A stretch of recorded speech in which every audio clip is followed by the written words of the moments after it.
Hey everyone. I get a lot of questions about residential door locks and door blockers and door safety devices.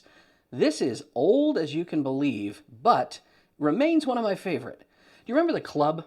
You know, the club. You put it on your steering wheel and then a criminal would come along and snip it off instantly because a steering wheel is a weak part of a car and it was a dumb security device. Well, this is the same company. It's just called the Door Club. How does it work? Well, you can kind of see. This product drops into a hole on the floor. Now, only viable if you have a nice construction of home where this is a heavy oak joist right beneath here that was drilled into, little cover plate on top. Drop this down. Who remembers these in the 80s? This was a TV commercial in the 80s. But now, anyone trying to come in that door, there's no way this is going to open.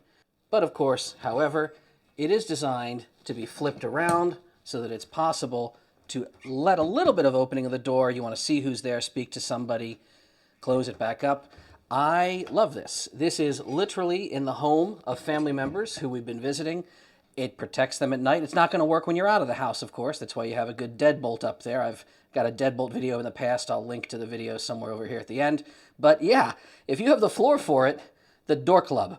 This is not an advertisement. You know that. It's no real special thing I've got, no affinity for it other than to say, sometimes the old ideas are still good ideas. We got to get to the airport, get back on home. I hope everyone had a very safe and happy holiday. Wherever you are, whoever you're with, go ahead and stay safe out there.